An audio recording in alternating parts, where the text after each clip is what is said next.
के खंबे कमरे काने नाके गाले अदर હવે આપણે બધાએ કાગડાભાઈ અને શિયાળભાઈની વાર્તા સાંભળવી છે સરસ તો કાગડાભાઈ કેવા હોય સરસ ઈ ક્યારે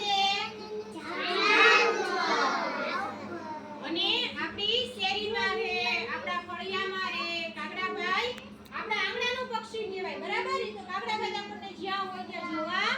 મળે હવે એક દિવસ કાગડાભાઈ છે ને ઉડતા ઉડતા જંગલમાંથી એક ઘર ઉપરથી પસાર થયા તો ત્યાં એક બેન છે ને સરસ મજાની પૂરી તળતા હતા હવે પૂરીની ખુશ્બુ તો એને બહુ આવી અને એને ખાવાનું મન થઈ ગયું તો કાગડાભાઈ આમ નીચે ઉતર્યા અને આવી સરસ મજાની ગોળ પૂરી હતી ને ગોળ પૂરી લઈ આમ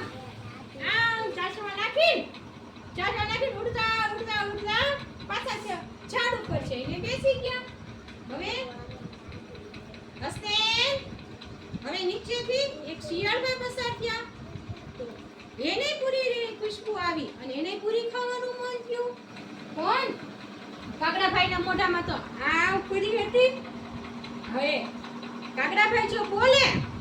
તો જ શિયાળભાઈને પૂરી નીચે પડે અને શિયાળભાઈ ખાય એને તો કાગડાભાઈના વખાણ કરવાના શરૂ કર્યા તો વાહ કાગડાભાઈ વાહ શું તમારો અવાજ છે તમે કેવું સરસ મજાનું કા કા કા બોલો છો અમારે તમારું ગીત સાંભળવું છે તમે બોલો ને તો કાગડાભાઈ તો ભૂલાઈ ગયા અને એ ભૂલી ગયા કે મોઢામાં પૂરી છે તો કાગડાભાઈ તો આમ જુઓ છે કા એમ બોલવા ગયા તો પૂરી પડી ગઈ નીચે આમ પૂરી નીચે પડી ગઈ અને શિયાળભાઈ એના મોઢામાં ફળ દેખાની પૂરી લઈ દોડતા એના ઘરે જતા રહ્યા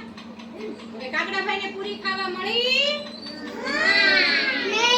શું કામ ન મળી કાગડાભાઈ છે એ શિયાળભાઈના ખોટા વખાણ સાંભળીને ભૂલાઈ ગયા અને પોતે મોઢામાં પૂરી છે એવું ભૂલી ગયા તો કોઈ આપણા ખોટા વખાણ કરે તો આપણે ભૂલાવાય કોઈ ખોટું આપણને એમ કે તમે આવા સારા છો તમે આવા છો તો આપણી પાસે જે કંઈ પણ વસ્તુ હોય આપણે બીજા કોઈને આપી દેવાય સરસ હવે તમને સમજાઈ ગયું કે આપણે ખોટા વખાણથી ભૂલાવવું જોઈએ